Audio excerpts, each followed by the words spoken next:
What's up, guys? This is Webby back again for your 1992 Survivor Series review. From the debut of a coffin matchup to champion versus champion for the WWE Championship to a nightstick match. This year's Survivor Series promised to be a great calendar year cap-off pay-per-view for the WWE. Some of the matches delivered, and some of it was just a drag to watch and really just did not live up to its expectations. One of the matches that really disappointed me very, very much was their one traditional Survivor Series match. WWE really disappointed me in this contest. Money Incorporated and the Beverly Brothers versus the Natural Disasters and the Nasty Boys. Very disappointing. Not only was the match quality of this contest boring, but how they handled the elimination style just sucked. Because if one member of the tag team got eliminated, then both members of the tag team got sent back to the showers. Now, how this match came together was good. Mouth of the South Jimmy Hart turned his back on the Natural Disasters, turned his back on the Nasty Boys. Bushwhackers stepped aside, let the Nasty Boys join the matchup. That way it was Natural Disasters and the Nasty Boys faced Money Incorporated and the Beverly Brothers. Beverly Brothers gets eliminated first, and then Money Incorporated gets eliminated second. And the Nasty Boys pick up the victory and are the sole survivors. Natural Disasters gets eliminated in this contest. However, this match was just a drag and boring to watch. Not too much for me to say about this, and if you go back and watch it, one that you can pretty much skip through. The Headshrinkers faced High Energy in the opening contest, Coco Beware and Owen Hart.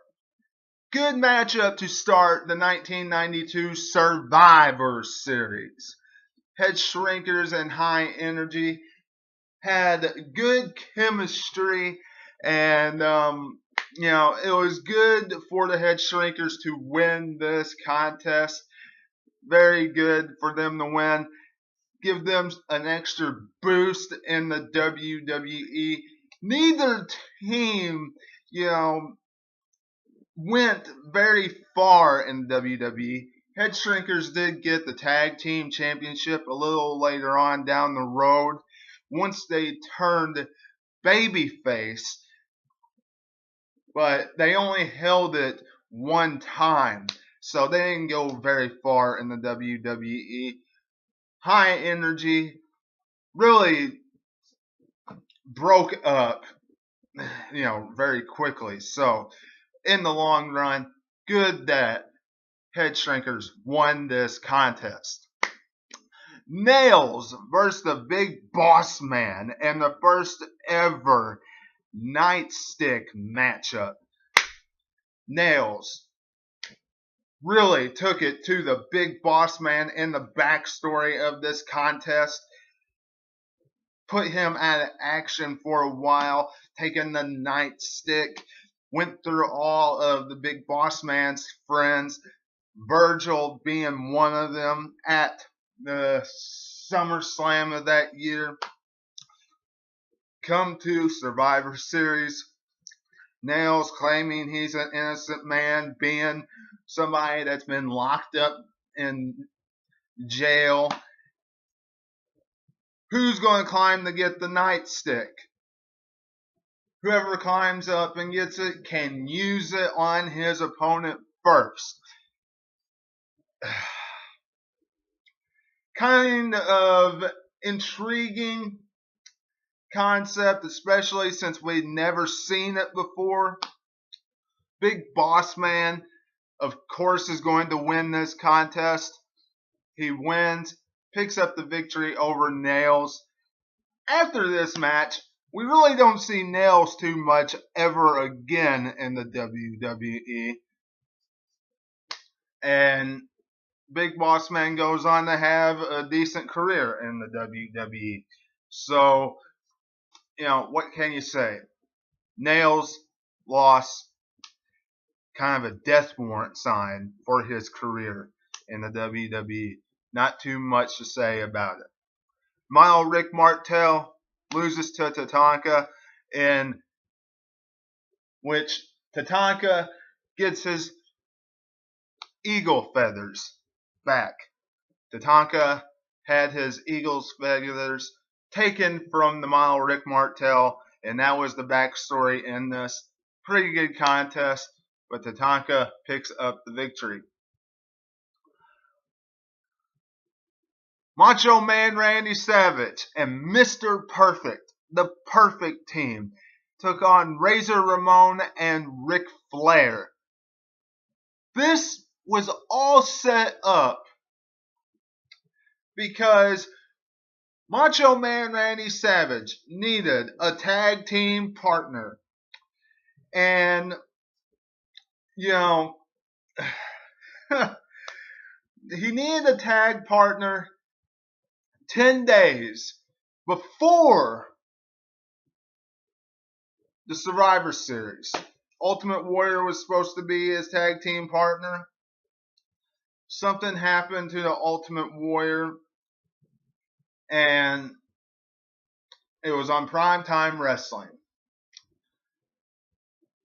He asked Mr. Perfect to be his tag team partner.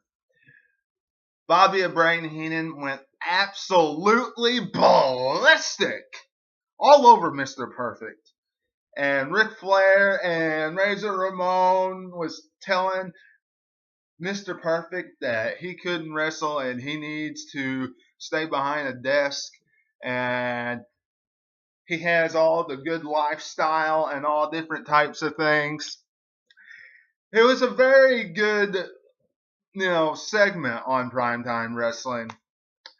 And Mr. Perfect said, "I'm tired of everybody telling me what to do," and pours water all over Bobby Heenan, or Weasel, whatever you want to call him, which sets up this contest. Very good. The matchup itself, does it deliver? Not really. Macho Man Randy Savage takes a beating by Razor and Flair, and then Mr. Perfect comes in, does a few moves, and then it's a disqualification. That's it. I mean, that's pretty much it in this contest. I mean, it was a disqualification because Flair and Razor Ramon wouldn't get out of the ring. They were stomping away and that kind of stuff. And then the referee calls for the bell. That was the gist of the ending of the contest. Not a terrible, not it was pretty. The matchup itself did not live up to the hype. Perfect team won, but it didn't live up to the hype. Flair and Razor Ramon cut an awesome promo after the matchup, but what promo does Flair make that's not awesome? So, 1992 Survivor Series Perfect Team versus Razor Ramon and Ric Flair just did not live up to its match. Yokozuna versus Virgil. Yokozuna looked very dominant, building up him. Virgil just got manhandled by the land of the rising sun, Yokozuna, as he was building himself up. WWE was building up Yoko. The Undertaker versus the mighty Kamal in a casket match. As we all know, the Undertaker built this casket match. This was all surrounded by the 1992 SummerSlam when Kamala got disqualified in their contest. Then Kamala and the Undertaker made the match. That was a casket match, and the Undertaker was making the casket. Kamala was afraid of the casket. An awesome build towards the Survivor Series. Great promos going towards Survivor Series. Undertaker saying, Kamala, you will not survive the Survivor Series. Amongst other things. I mean, it was just great. What better build could you have than that? Harvey Whippleman and Kimchi, having responses to that, saying that he's building this casket for himself and that Kamala was going to put the Undertaker in his own casket. What better build could you have for the first ever casket match? Did the matchup deliver?